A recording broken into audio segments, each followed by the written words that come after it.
Dans les rues des grandes villes, c'est un look qui commence à faire fureur. Bah ici, vous allez à la soirée de JP? Je sais pas du tout, chérie. Sérieux? Ouais. Jean-Paul a 18 ans. Le truc aux Tuileries, là? Avec ses chaînes sur son jean, ses rayures bicolores et ses cheveux en pétard, il est ce qu'on appelle un émo, pour émotionnel. Piercing, mèche qui cache le regard, difficile de différencier les filles des garçons. Milieu. Le look des émos mélange peluche et accessoires sadomasochistes. Et la présence de ces jeunes gens à l'allure androgyne dérange. Ça vous arrive souvent de vous faire virer comme ça? Avant, non, quand on n'était pas beaucoup, non. Depuis rentrée septembre, comme j'avais dit tout à l'heure, ouais. Les émos n'ont de cesse de se câliner, de se tripoter et de se gratouiller. Mais ce qui choque le plus le voisinage, ce sont les émo-kiss. Des baisers sur la bouche, sans distinction de sexe. Les émos, un mouvement qui se répand dans le monde entier et qui fait scandale. Leur look a été rendu célèbre par le chanteur du groupe allemand Tokyo Hotel. La tribu n'a qu'une seule règle, exhiber ses sentiments jusqu'au plus morbide. Le groupe phare du mouvement, My Chemical Romance. Des Américains qui font l'apologie des idées noires depuis leur formation au lendemain des attentats de septembre 2001.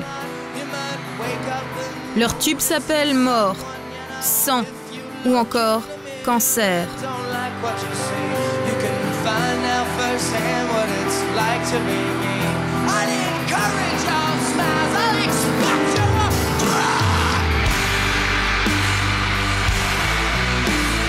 Le problème, c'est que certains jeunes prennent les paroles de ce groupe au pied de la lettre. L'an dernier, en Angleterre, une jeune fille de 13 ans s'est pendue alors qu'elle disait adorer la vie. Elle s'appelait Anna. C'était une fan de My Chemical Romance.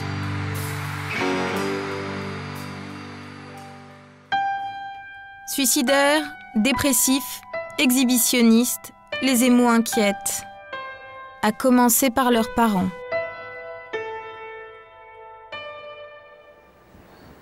Puteaux, en banlieue parisienne. Océane est apprentie coiffeuse. À 15 ans, elle vit chez sa grand-mère Michel, qui a du mal à reconnaître la petite fille sage qu'elle était. C'est pas moi. Bon, Oh, la honte. c'est vrai qu'elle est mignonne, là. Bon, c'est là où c'est les plus gentils, les enfants. Jusqu'à l'âge de 3 ans. Quand ils commencent à aller à la maternelle après, c'est autre chose. Et quand ils vont à la primaire, c'est encore autre chose. Mais alors quand ils vont au collège... Mais j'ai changé, puis voilà, je peux rien y faire. Si tu peux y faire... Bon, non, je peux rien y faire, je veux pas de toute façon y faire.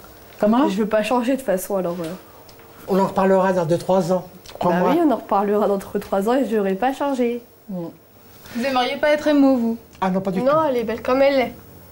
Non, non, Elle non, lui pas du attend tout. en plus. Je trouve pas ça un style très beau. Ouais. Moi, personnellement, je trouve pas ça un style beau. Merci, c'est gentil. Autant qu'elle est mignonne quand elle met son petit short, là c'est un petit truc blanc comme elle était tout à l'heure. Je la trouve adorable, là je la trouve triste. Les émos c'est un peu ça, j'ai l'impression qu'ils sont tristes. Hein. Non, je suis gay, regarde. Ah oui. Et ce look triste, il faut le peaufiner. Ce jour-là, Océane embarque sa grand-mère dans une virée shopping. Depuis 1 an qu'elle est émo, Océane s'approvisionne dans 7 boutiques spécialisées. En quelques mois, c'est devenu l'équipementier du mouvement. Myriam, la patronne, est une légende.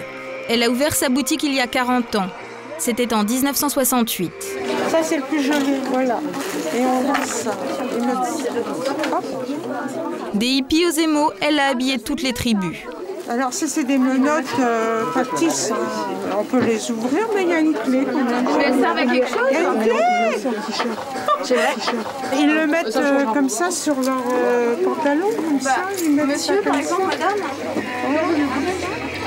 Au milieu de ces curieux accessoires, Michel a du mal à trouver son bonheur.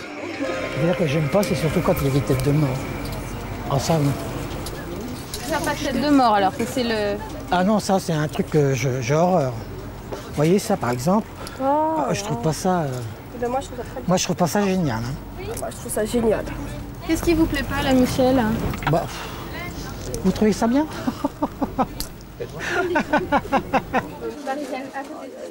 Pour 55 €, Océane complète sa panoplie.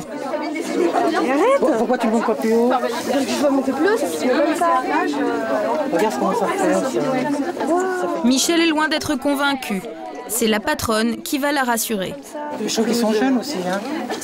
Bah oui, mais il y a la période adolescente aussi. Bah, voilà, c'est ça. Et ça les aide drôlement. Hein. Ah bon? Ouais. Ah bah faudrait que je dise ça à mon mari. Eh ben, il y a beaucoup de gens qui viennent nous remercier en disant c'est bien parce qu'ils s'extériorisent. Ah bah ça c'est sûr. Là, Ils font pas de bêtises du tout. Michel, c'est quoi votre première impression alors?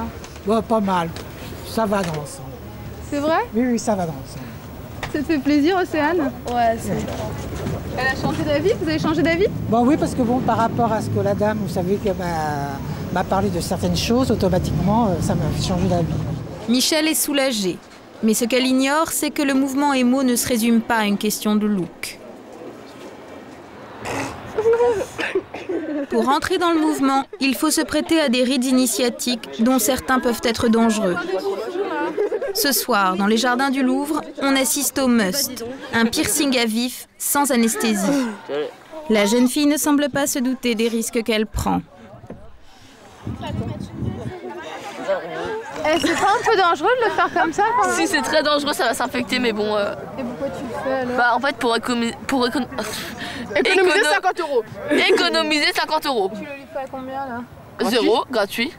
Ça m'amuse. C'est sympa toi. Un tel piercing, sans stérilisation, peut provoquer des maladies infectieuses, des staphylocoques et même le sida. Oh mon Dieu. Ah, j'ai plus d'alcool en plus. Cette pratique sauvage est totalement illégale. La pierceuse improvisée encourt plusieurs milliers d'euros d'amende. Bah non, t'imagines tout ce qu'il faudrait. Et il n'y a pas que ça. Ces ados affichent aussi des idées très arrêtées sur leur sexualité. Moi je suis bisexuelle. Regardez. Regardez bisous. Et Laura alors, toi aussi t'es bi hein? Non, je ne suis pas bi. C'est pire. Non, je suis lesbienne. Et toi aussi? Non, moi je suis bi. Les jeunes émos aiment la provoque et parfois, ils en payent le prix. En particulier au Chili et au Mexique, où ils font la une des journaux télévisés. On les accuse d'exhibitionnisme dans les jardins publics. Leur bisexualité provoque des chasses homophobes, comme ici à Mexico, en mars dernier, où plus de 800 rockers ont cassé de l'émo.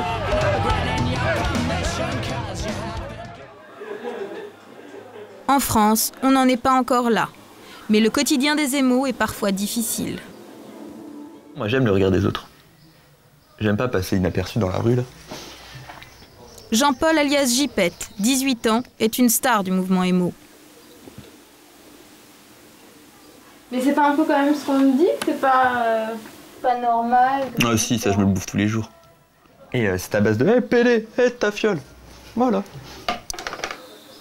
Il faut dire que la plupart des émos vivent en banlieue, où leur look n'est pas forcément majoritaire. Jipette habite dans une cité des Yvelines, et quand il pointe son nez dehors avec les quelques autres émos du quartier, les colibets fusent. Mais oui. Mais non. Oui, voilà, non, on n'est pas. Moi je trouve que c'est nul. C'est un peu diabolique tout ça. Pourquoi diabolique? C'est pas présentable. C'est pas toujours noir, toujours, je sais pas pas. présentable. Ah non, on a du rouge et tout. Mais non, mais c'est pas présentable. C'est vrai ou pas? Les cheveux, vous Ça cherchez dépend toujours à pourquoi. être blanc comme les morts, chercher un je sais boulot, pas c'est moi. Non, mais je sais Il y en a, pas, ils moi. mettent des gouttes de pluie, de pleurs, je sais pas, je comprends pas moi. Même les demoiselles du quartier ont du mal à apprécier leur coquetterie. C'est le cas de Nacera, elle était au collège avec Jipette. Écoutez, on t'a jamais vu habillé comme nous, donc... Eh si, au collège, j'étais habillé comme vous, hein. T'es habillé comme nous un peu. Je sais pas, je m'en souviens pas. Si. Je m'en souviens. C'est normal. Ce qui dérange là, c'est que ce soit pas super viril quoi. Ouais, je trouve qu'il est pas, tu vois, il fait pas un mec à 100%. Ça, c'est, comment dire, efféminé. Voilà, c'est ça, voilà, exactement, c'est ça. Et Moi, je suis une fille, je m'habille pas comme ça, tu vois. c'est Toi, quoi, tu t'habilles comme moi, toi. Voilà, t'inquiète. et c'est quoi un mec à 100%? Un mec à 100%, c'est quoi? Ouais, pour toi. C'est un mec bien musclé déjà, à la base. Genre, Bronzé, moi j'aime bien, tu vois, quand il est un peu bronzé. Avec un petit jean G-Star, des petites chaussures, tu vois. Mais pas comme ça. Provoquer, afficher sa différence, les émos vont même encore plus loin. Mais j'ai la flemme. Ah, mon Dieu, du vin. Non seulement Jipette aime se montrer avec son petit copain Ken, mais il pratique aussi le sport favori des émos. Allez, vas-y. Filmer des baisers qui seront ensuite diffusés sur Internet. Et maintenant, tu dois dire I love Emo. En tapant le mot « Emo-Kiss » sur les moteurs de recherche, on trouve ainsi plusieurs milliers de vidéos. Mais n'allez pas croire que cette provocation est contestataire. Dans quelques années, nos émos se voient déjà ranger des voitures. Vers 25 ans, je me calmerai, je pense. Ouais, tard. Je me calme tard. Non, je me dis, on est jeune, la vie est courte, faut profiter. Et toi? Ah non, on va passer la vingtaine, c'est bon, hop là, on redevient normal. Hein. C'est pas possible. Attends, tu me vois travailler en compta sans déconner avec la mèche et tout, les piercings partout, non. Jipette et Ken ne resteront donc pas émos très longtemps. Selon eux, leur look connaît un tel succès qu'il s'est banalisé. Il est déjà devenu trop commercial.